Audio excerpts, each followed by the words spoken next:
अहंकार इंसान का सबसे बड़ा शत्रु होता है। अहंकार चाहे ज्ञान का हो, बल का हो या बुद्धि का, अहंकार से सिर्फ नाश ही होता है।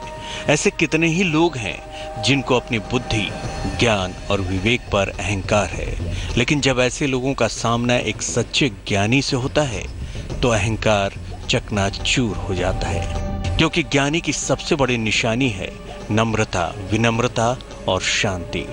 अपनी इसी बात को मैं एक कहानी के माध्यम से आपको समझाऊंगा, लेकिन पहले मेष, वृष, मिथुन और कर्क राशि का हाल जान लेते हैं।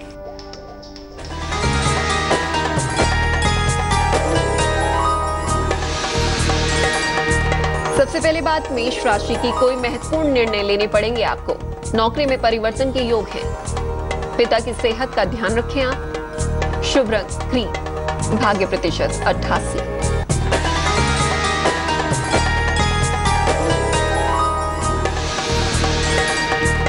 वृष राशि, नौकरी में बड़ा अवसर मिलेगा आपको। संतान प्राप्ति की समस्या हल होगी। पुराना फंसा हुआ पैसा मिल सकता है आपको। शुभ रंग हल्का पीला, भाग्य प्रतिशत 76।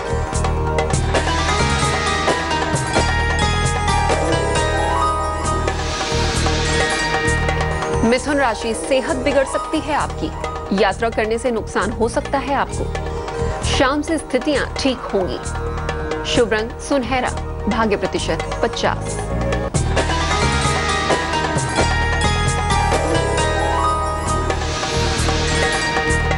कर्क राशि, आलस से भरा दिन रहेगा आपका। लाइफ पार्टनर से तालमेल बेहतर होगा। पैसे और उपहार मिल सकते हैं आपको। शुभ रंग फिरोजी, भाग्य प्रतिशत 71।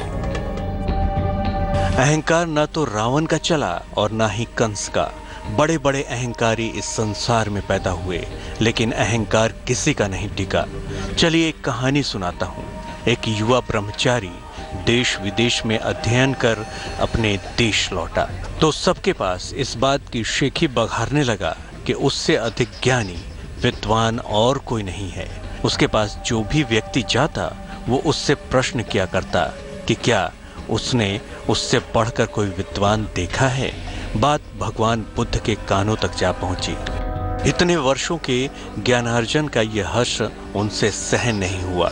उन्होंने इस ब्रह्मचारी से मिलने का निश्चय किया। तो क्या भगवान बुद्ध उस अहंकारी से मिले, और अगर मिले तो इसका क्या परिणाम निकला, ये भी बताऊंगा, लेकिन अगली राशियों के हाल के बाद।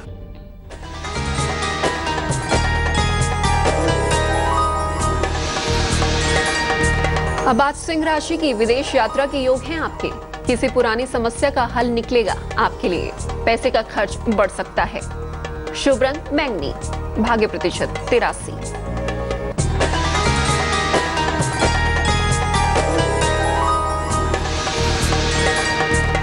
कन्या राशि, विवाह और प्रेम के मामले हल होंगे। नई संपत्ति खरीद सकते हैं आप। नौकरी में, जीवन में नए अवसर मिलेंगे आपको। शुभ रंग हरा, भाग्य प्रतिशत 75।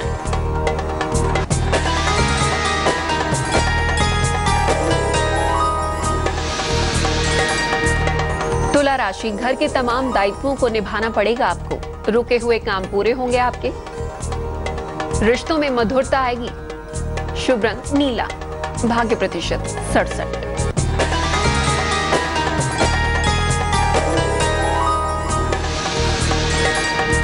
वृश्चिक राशि, परिवार में शांति आएगी। नौकरी में बदलाव के योग हैं। काफी पैसे खर्च करने पड़ सकते हैं आपको। शुभ रंग सफेद, भाग्य प्रतिशत 53। मैं आपको एक कहानी सुना रहा था जिसमें अब तक आपने सुना कि विदेशों में ज्ञानार्जन करने के बाद एक ब्रह्मचारी युवक को अपने ज्ञान पर अहंकार हो गया। इस पर भगवान बुद्ध ने जब सुना तो उन्होंने उससे मिलने का निश्चय किया। अब आगे की कहानी सुनिए। ब्रह्मचारी ने भगवान बुद्ध को आते ही उनसे पूछा, तुम कौन हो तपस्वी? बुद्ध देव ने जवाब दिया, अपनी देह और मन पर जिसका पूर्ण अधिकार है। मैं ऐसा एक तुच्छ मनुष्य हूँ। अहंकारी बोला, फिर भली भांति स्पष्ट करो, मेरी तो कुछ समझ में ना आया। बुद्ध देव बोले, जिस तरह कुम्हार घड़े बनाता है, नाविक नौकाएं चलाता है, धनुर्धारी बाण चलाता है, गायक गीत गाता है, वादक वाद्य बजाता है और विद्वान वाद विवाद में भाग लेता है। उसी तरह ज्ञानी पुरुष स्वयं पर ही शासन करता है। ज्ञानी पुरुष भला स्वयं पर कैसे शासन करता है? इस सवाल का जवाब जरूर दूंगा, लेकिन पहले अंतिम 4 राशियों का हाल।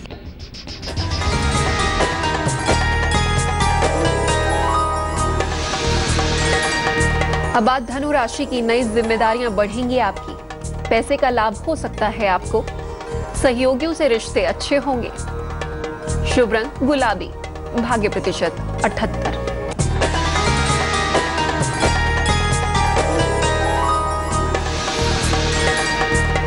मकर राशि, दौड़ भाग करनी पड़ेगी आपको, काफी थकान रहेगी आपको, अचानक पैसा मिल सकता है। शुभ रंग काला, भाग्य प्रतिशत 89।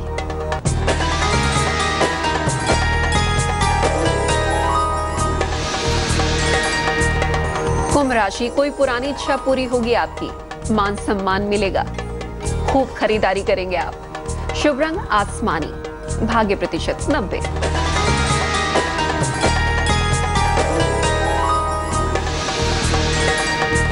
मीन राशि, कोई महत्वपूर्ण अवसर मिल सकता है आपको, आर्थिक लाभ की संभावनाएं हैं, विवाद से बचें आप। शुभ रंग पीला, भाग्य प्रतिशत 64।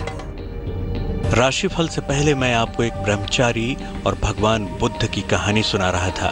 ब्रह्मचारी को अपने ज्ञान का अहंकार था, इसलिए भगवान बुद्ध उससे मिलने गए। ब्रह्मचारी से भगवान बुद्ध ने कहा, ज्ञानी पुरुष स्वयं पर ही शासन करता है। लेकिन ब्रह्मचारी को ये बात समझ ही नहीं आई। ब्रह्मचारी ने पुनः प्रश्न किया, ज्ञानी पुरुष भला स्वयं पर कैसे शासन करता है? इस पर भगवान बुद्ध बोले, लोगों द्वारा स्तुति सुमनों की वर्षा किए जाने पर अथवा निंदा के अंगार बरसाने पर भी ज्ञानी पुरुष का मन शांत ही रहता है। उसका मन सदाचार, दया और विश्व प्रेम पर ही केंद्रित रहता है।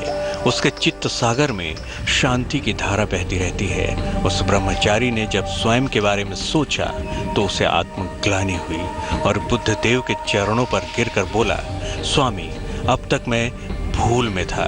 मैं स्वयं को ही ज्ञानी समझता था, किंतु आज मैंने जाना कि मुझे आपसे बहुत कुछ सीखना है। बुद्ध देव बोले, हाँ, ज्ञान का प्रथम पाठ आज ही तुम्हारी समझ में आया है बंधु, और वो है नम्रता। ब्रह्मचारी का अहंकार चूर चूर हो चुका था और उसने उसी समय बुद्ध को अपना गुरु मान लिया। उम्मीद है ज्ञान और ज्ञानी की परिभाषा आप भी समझ गए होंगे। आज की कहानी में बस इतना ही। अलविदा।